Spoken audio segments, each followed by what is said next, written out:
Hello, YouTube.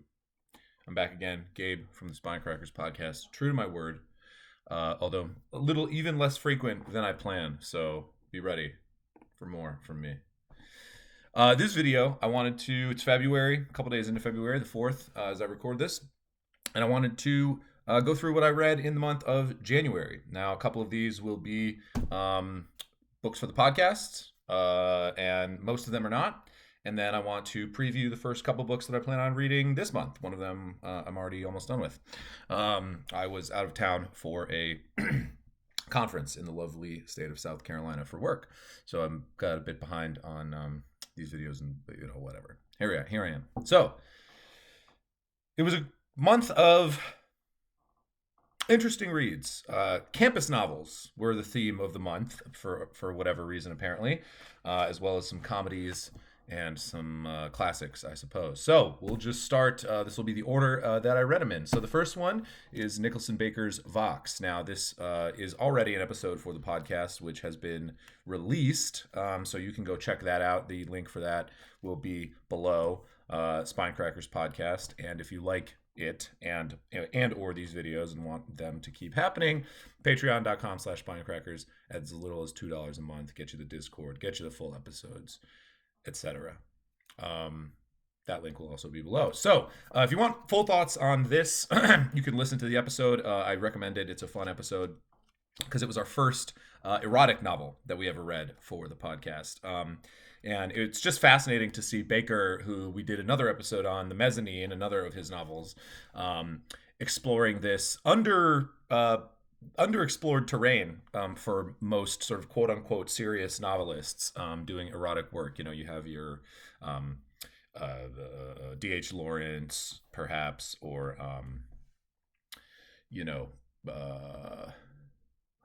why am I blanking on Henry Miller? Your tropics of Cancer, Capricorn, all that. But generally speaking, I feel like, quote unquote, again, big air quotes here, serious novelists genuinely sort of stay away from this topic.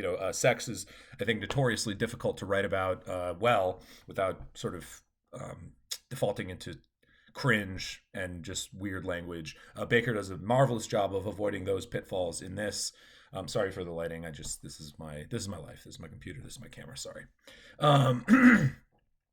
But it's really good. Funny, tender, just really well done. It's the story of two people. The whole novel is two people having a conversation over a phone sex chat line, which I think is a lovely premise. And again, he does a fantastic job. So go check out that episode. Next, also for the podcast episode, not recorded yet, but going in the books this weekend, is Bernard Malamud's The Natural. You may know this story from the famous Robert Redford film, which I have seen, but it was a long time ago. I may try to rewatch it this week for the episode. But from what I remember, it's very different from the book. This is my first Malamud novel. Malamud, I think, seems to be in this kind of weird place in terms of the literary community online. He's not an author that I see talked about a lot or read very much, but also seems to be sort of academically respected, was well known and widely read in his time, and pretty prolific. So I wanted to give him a shot, and this seemed like an interesting place to start. I believe this was his first novel, from 52. So this is, I won't spoil too much what I think about it in terms of the episode, but it's a really interesting story about a baseball player whose career is hamstrung in its sort of infancy. And most of the book is sort of him trying to make his way back to the top of the major leagues in the sort of classic, 50, not I guess suppose not the sort of classic like Babe Ruth era, but in the 50s era of professional baseball. Really interesting story. Much darker, I will say, than the film. If you've seen that, I won't spoil the ending, but certainly a different tone, I will say, than the film. So stay tuned for that episode. Next up, and the first of, I think, three sort of campus novels that I read this year, this month. Um, Sort of just by chance. I don't know. I always love a good campus novel and novels around academia and college. That's my work, so I find that those sorts of stories to just be interesting to read people's perspectives on. So the next one is, excuse me, Kingsley Amos's Lucky Jim. This is also my first Kingsley Amos novel. I don't know a lot about him other than that he was a British author who sort of wrote these generally kind of scathing satires of British high society and culture and sort of an enfant terrible of the British literary scene at the time. So this is about a professor named Jim Dixon at a small kind of provincial British institution that I don't know if we ever get the sort of exact location of. It's outside of London, sort of in the country, and I'm not even sure if the university is named. I can't remember off the top of my head, but anyway, he's a sort of junior professor, the equivalent today. I'm not sure how it worked in the British system at the time in terms of titling, but the equivalent of a sort of, junior assistant professor. And he is under the sort of tutelage, I suppose, or he's sort of a subservient, I guess, to Professor Welch, who's the sort of chair of his department, full professor, been there forever, so on and so forth.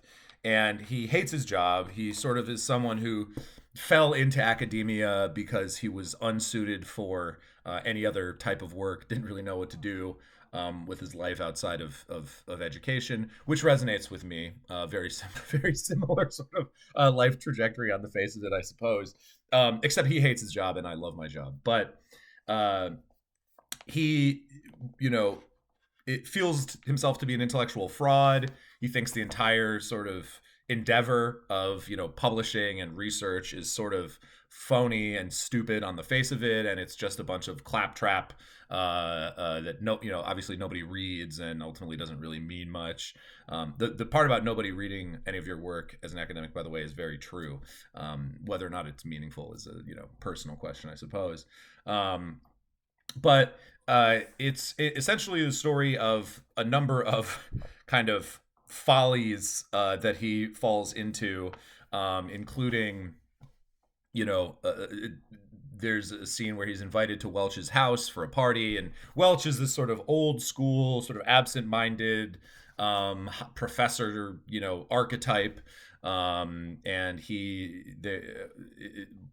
wants to, he wants everybody around him to be well cultured and know about classical music and opera and art and all this, and Dixon is just sort of like doesn't know anything about that and doesn't care, and so he's trying to sort of bullshit his way through essentially his career.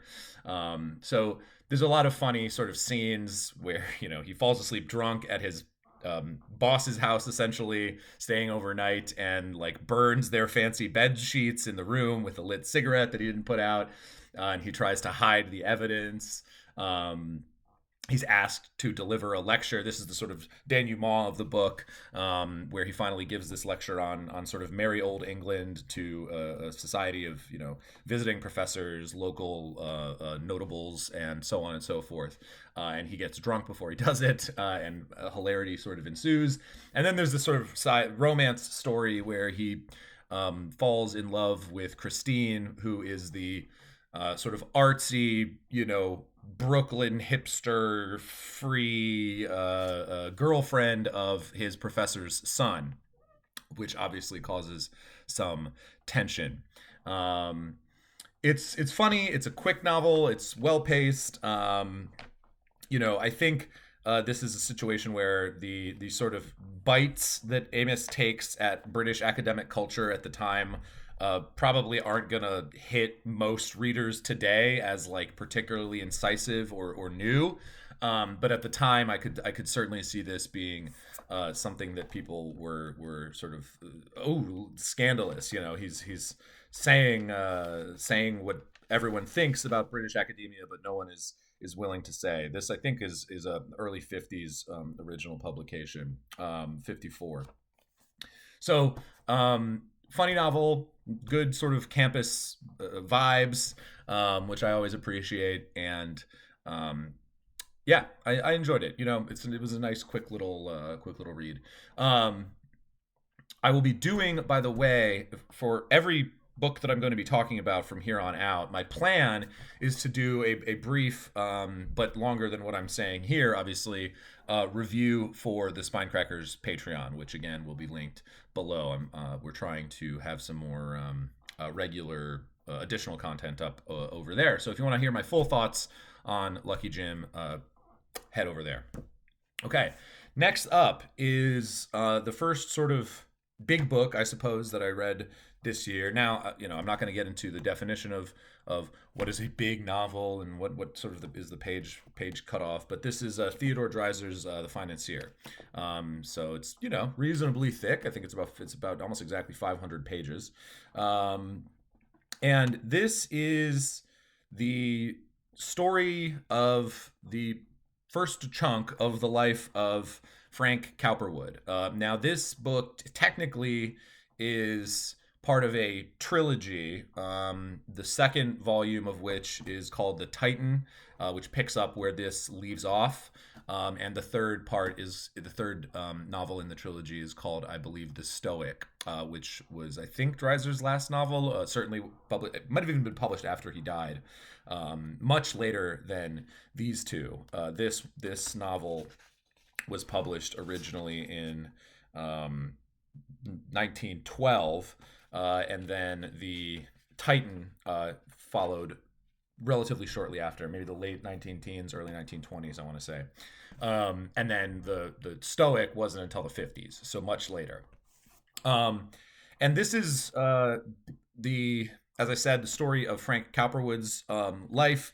He's from childhood. He's born to a sort of minor bank employee father, and becomes interested in finance and money matters early on. This is the sort of the beginning and the burgeoning of stock trading and stock brokering as a sort of career path and social institution.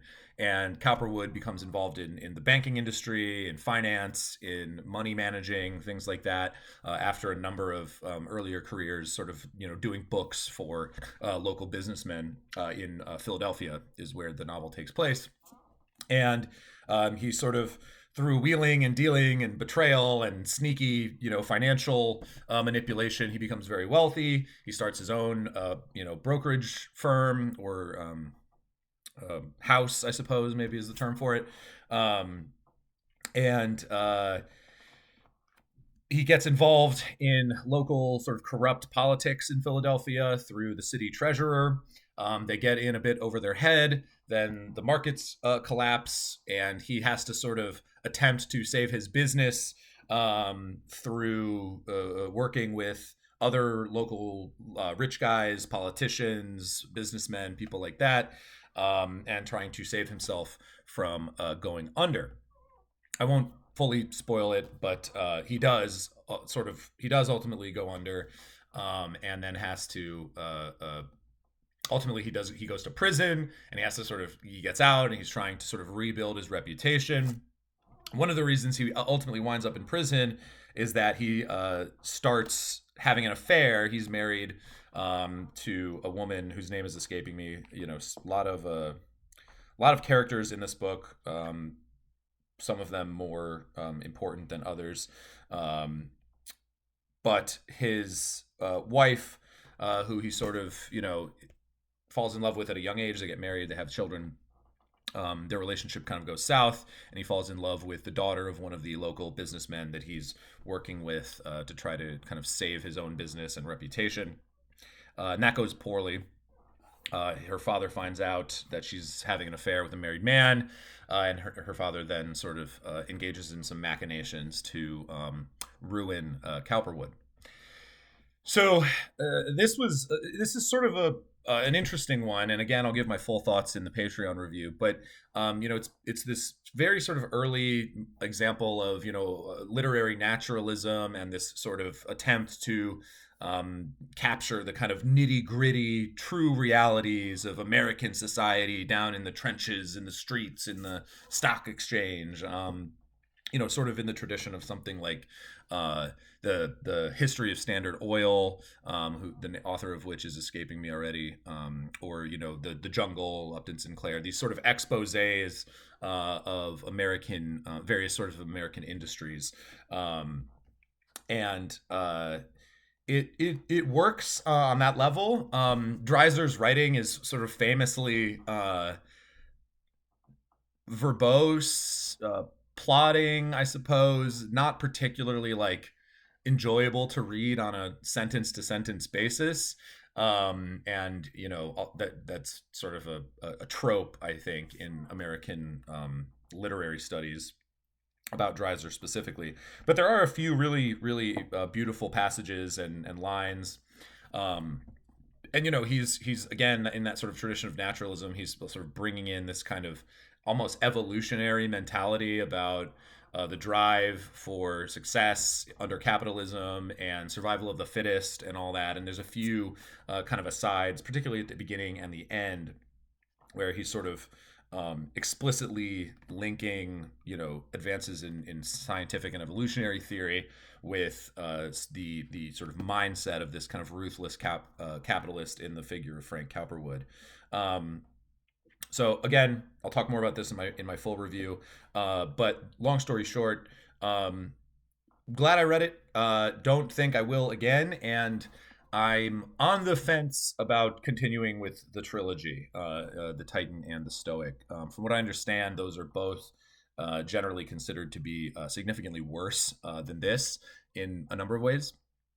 So I'm not sure. And the Stoic specifically is more a sort of, from what I understand, again, a sort of expression of Dreiser's end of life sort of philosophy. I think he was starting to engage with, kind of like Eastern philosophical thought, and obviously the title, The Stoic. Um, so we'll see if I continue on. If I do, it won't be anytime soon. And I think this book is fine, sort of treated on its own anyway. I think that's often how it is approached in sort of academic literary studies. It sort of does stand on its own. There's an ending that is relatively satisfying in terms of the story. So I don't know how much you need the other two volumes, and I'm not particularly excited about diving into them right now. But maybe one day, if people want me to, especially. Okay, next book, and this is one that I will be reviewing, and I think I'll just put this one up on YouTube regularly when I review it, and you'll see why when I reveal what the book is. It's for the clicks, it's for the clout, it's for the engagement explicitly, and that's Donna Tartt's The Secret History. So this obviously is a very famous book, known for spawning essentially a whole sort of e-culture, e-identity, known as dark academia. Obviously, there are other texts that are sort of associated with that aesthetic, that movement, I suppose, if you will. But I think this is the sort of text of dark academia, um, and it follows. I mean, many of you have probably read it, and many of you probably know already what it's about. But it follows. The narrator is a guy named Richard Papin, or Papin, who is a young man who's sort of listless and not really sure what to do with his life. He's from a small town in Southern California, and he doesn't like the college he's going to, and he just doesn't get along with his parents. And so he applies to this elite kind of small college in Vermont, modeled famously after Bennington College, where Tartt attended. And there he sort of falls in with this charismatic, brilliant, but reclusive and sort of weird classics professor, Julian. forgetting. I'm so terrible with all of these characters' names. Um, Julian is how he's mostly referred to in the book, anyway. And Julian has this kind of, you know, tight knit cadre of students around him who are themselves kind of weird and out of step with the times in various ways. There's a pair of twins, Charles and Camilla. There's Henry, who's sort of the brilliant ringleader. Um, there's Bunny, who is a kind of oafish, sort of like frat boy type bro guy who's involved in this group, sort of um, out of step with the rest of the group as well. There's Francis. I think that's it. I don't think I'm missing anybody. And this is not a spoiler because the book literally opens with it. But Bunny is murdered by the group ultimately, and I won't go through the entire plot again. I'll do a full review of this later. And the book is a sort of description of the events leading up to Bunny's murder and the aftermath for the group and for the individuals in it. Um, what I'll say about this book now, again, I'm not going to spoil it, my thoughts fully, because I do plan on doing a full kind of dive into this later. I How do I put this? I fully get why this book spawned this kind of aesthetic movement. It certainly has some immaculate kind of college campus vibes, that sort of classical energy of deep thinking and uniting around literature and ideas and art, and how that kind of influences people's self-expression and the ways they think about each other and the world. But for me, it sort of stops at the aesthetic level. I think it would be. Um, I won't get into it too much, but I think the book is not great, but for reasons that might surprise you. So I will leave that for the full review.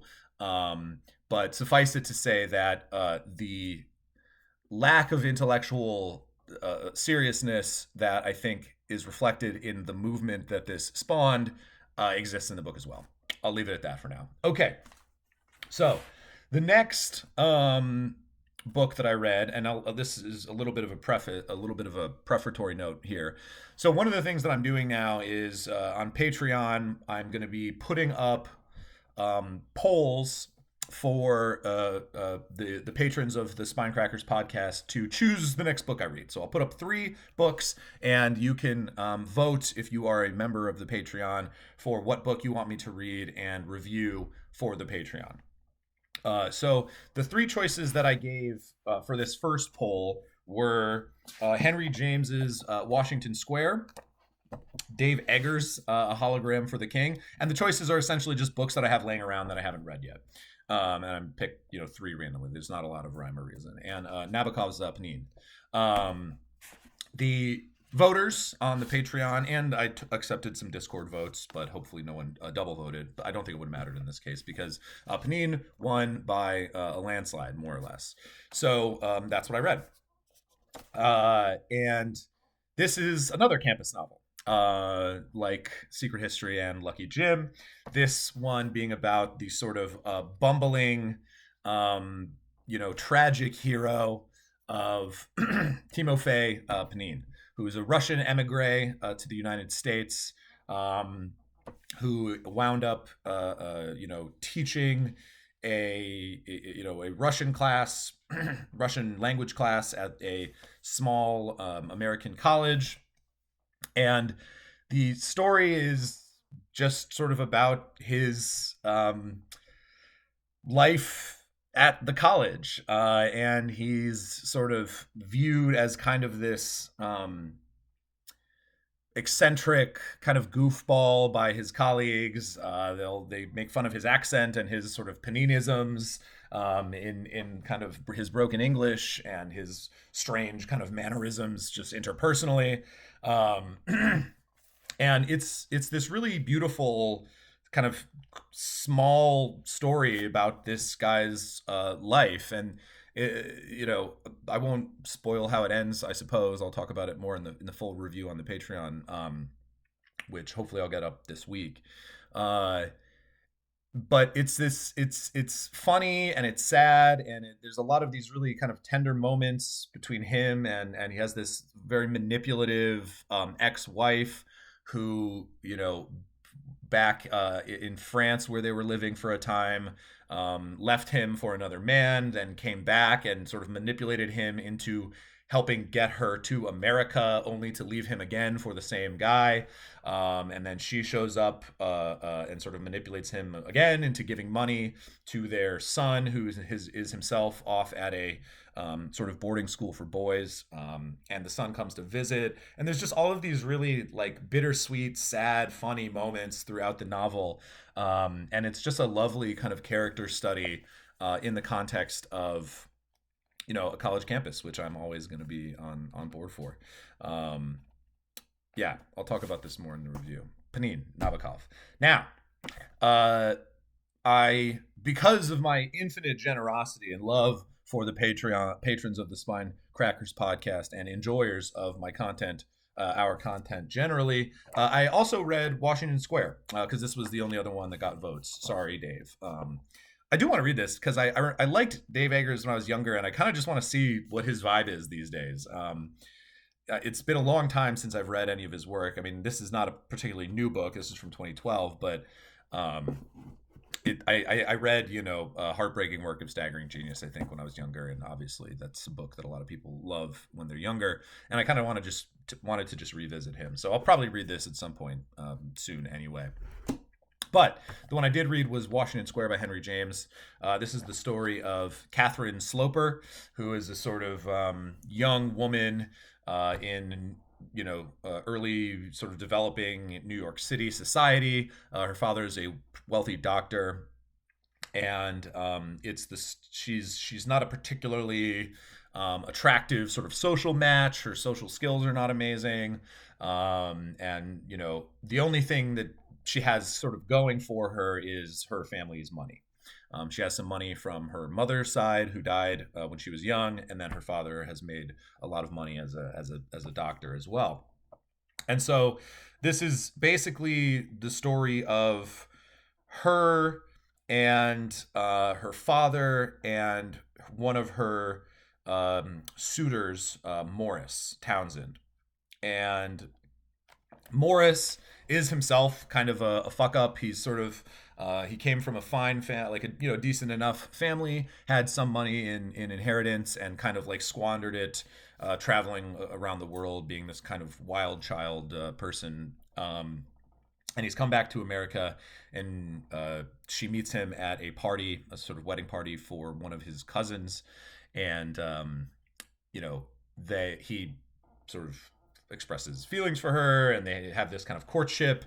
And of course, her father becomes deeply suspicious that Townsend is just the term that James uses in the book is a sort of mercenary, right? He's out for the money in the marriage. And Catherine denies this. She believes that his love is authentic.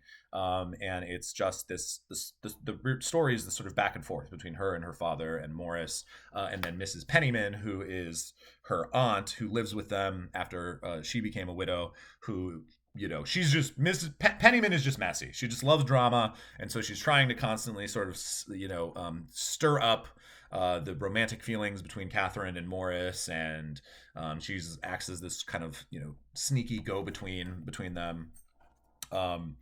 This may be my first Henry James novel. I've read a lot of his brother, William James, in my academic travels in philosophy, and I think there's actually some interesting kind of subtle family dynamics between the James brothers that might be reflected in here in certain ways that I'll talk about when I review the book for the Patreon. But this was another sort of short, quick read. I'm not the biggest fan of James's writing style, at least in this novel. Not quite as sort of plotting or over descriptive as Drier, but in that sort of vein, I suppose. James also was sort of famously critiqued by some of his contemporaries for his writing style. I think Oscar Wilde had some choice words about James like approaching writing literary novels as like this, um, you know, a sad duty that he has to do, and there's not a lot of joy in the writing. But overall, it's a great little story with I think some interesting themes and implications. Okay, the final book that I read in January is actually a collection of plays, and it's a collection of four comedies by the Roman playwright Plautus. I have a pretty decent background in Greek tragedy and Greek drama, just because of the close association between the Greek philosophers and the Greek dramatists. Oftentimes, the philosophers will reference the dramatists and vice versa, or some dramatist will serve as a character in one of Plato's dialogues or something like that. So I've read a decent amount of Greek drama over the years, but not so much the Roman. So I wanted to kind of jump in here, and obviously there's a lot of the Romans were very interested in their literature and sort of like referencing Greek culture and sort of being seen as participating in the classic style of the Greek culture. And I think most of these novels these plays, I should say, not a number of them at least, or a couple take place in Athens. But Plautus is also sort of constantly poking fun at other Roman playwrights and artists who are sort of like self-consciously attempting to come off as more Greek than they really are, which is a really hilarious kind of little detail. So the four plays in here are The Braggart Soldier, The Brothers Menechmus, The Haunted House, and The Pot of Gold. The Pot of Gold is unfinished. The full manuscript has never been found, so it cuts off, probably 2/3 of the way through, given the sort of length of the other plays here. And I won't go through play by play and describe the plot of all of them, but they all are sort of involve, mistaken identities and social confusion and trickery, involved, sons and fathers and brothers and lovers, and slaves. Obviously, they had slaves in Roman society or in Greek society. And Roman society, and they often serve as the sort of comedic.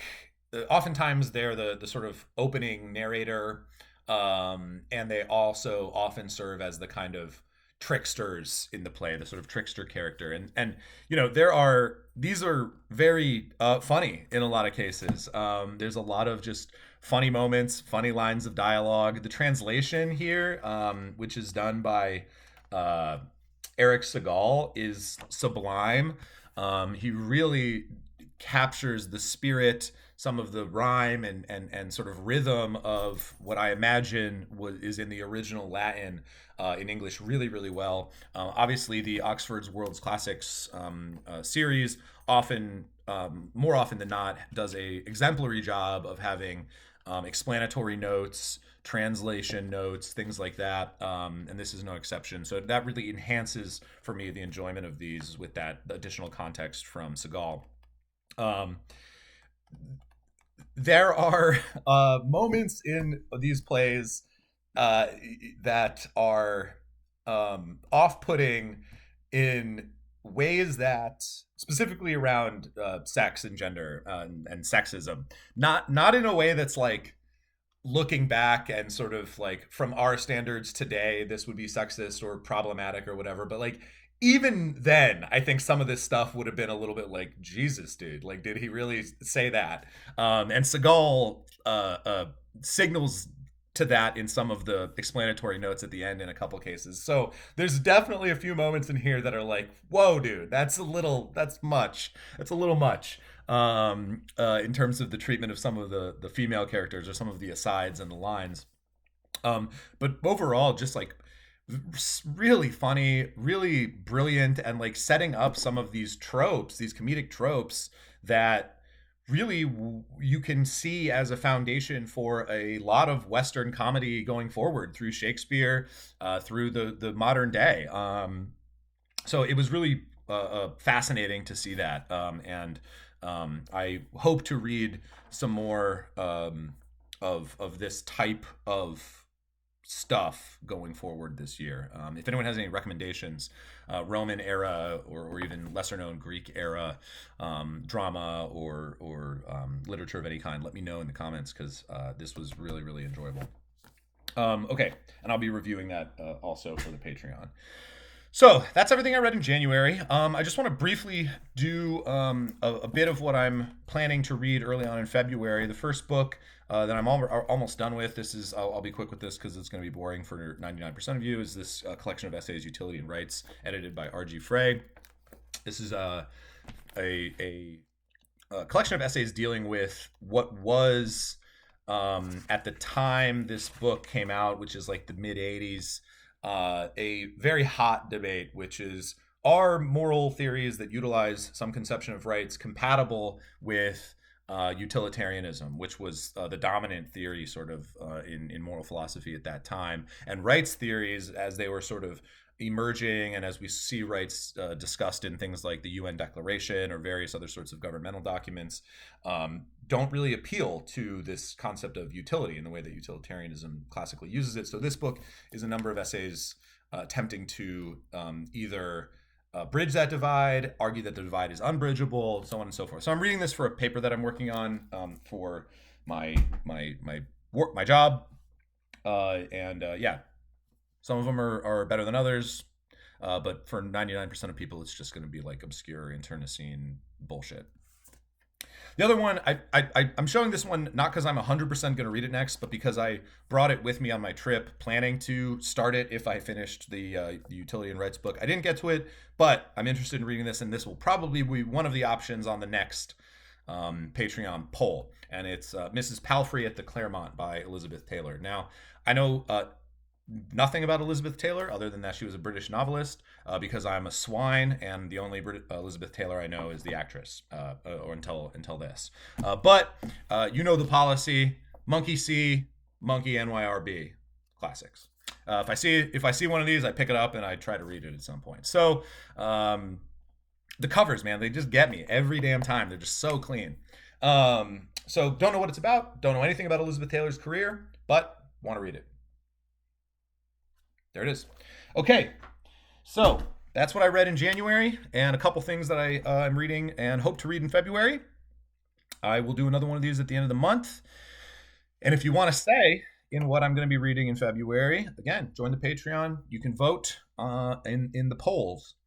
And like I said, all of these ones, other than The Secret History, I will be reviewing for the Patreon exclusively. So check it out. All right. Hope you have a lovely day. Thank you for watching.